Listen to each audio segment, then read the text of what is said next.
So like 2-3 things related. Well, the first thing is it was an incredible event, seriously.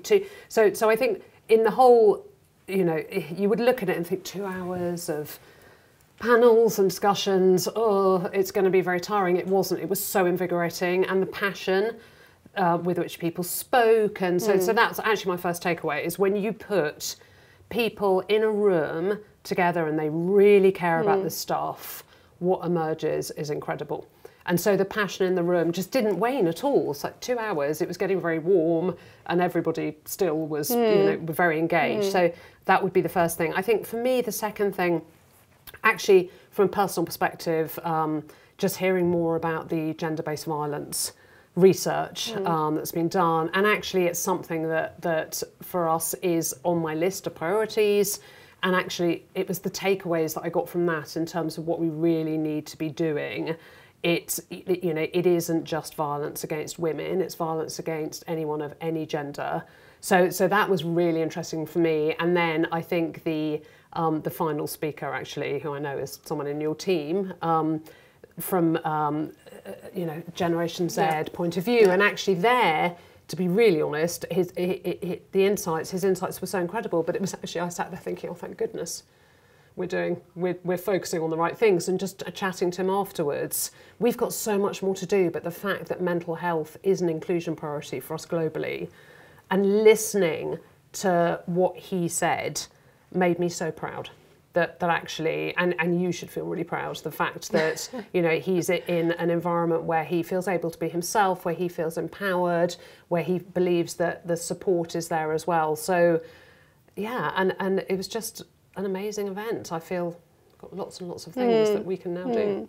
And I think that like this is our work, right? To create the environment where this inclusive leadership and the inclusive behavior and acceptance of someone that needs to speak up and like give him this safe space. It's our work to move the leadership forward in this direction.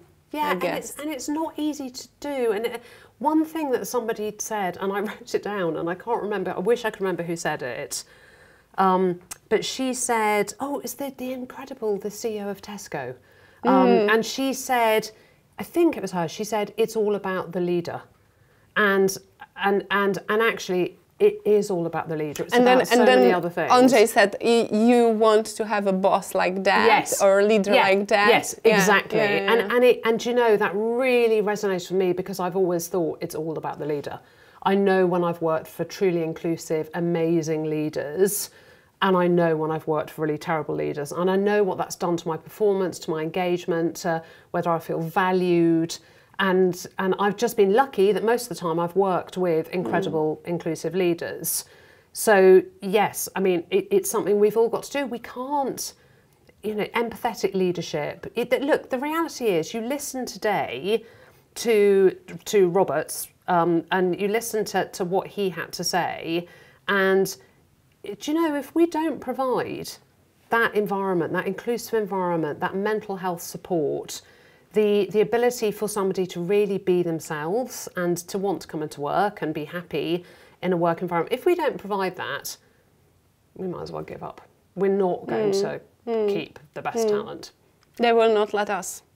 No. Because they will be very vocal. Well, and that was the other thing. So, you know, what he said was, you know, we're not going to let you not do it. We will keep asking, we will keep pushing. And my ask to everybody is, do keep asking, keep pushing, because there's so much, we've done so much, we should be really proud of what we've achieved, but there's so much more to do.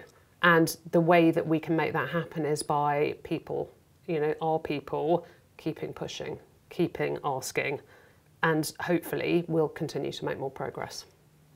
And listening to those that have to say, right, like Rob and the Gen Z and those minorities. I think that we need to listen to them more carefully, and work also with, let's say, you know, the most junior level of our company, that is like a lot of people. Yeah, but that they will be the future leaders. I completely agree. And look, we do this big Millennials and Generation Z survey every year, which I love, and it gives us fascinating insight.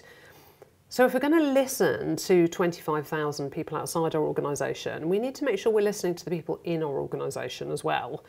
And really, you know, not only listening, but proper listening. Yes. Because it's something we lost the art of during the pandemic. I remember a colleague was talking about his experiences of mental health. He's amazing, and he talked about listening and the power of listening. And he said, you know, during the pandemic, we were all on Zoom, and we all had, you know, how many people sat there and did something else in the background while someone is on Zoom? Probably most people. So the art of listening really diminished. We've got to get that back. We've got to be able to listen. We've got to be able to listen in the moment.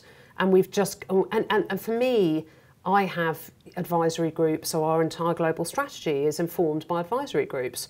So what we're doing on disability inclusion is being informed by people with disabilities in our own organisation, the same with neurodiversity, the same from an LGBT plus perspective. So, and we've got to do that. I don't have that lived experience. They do.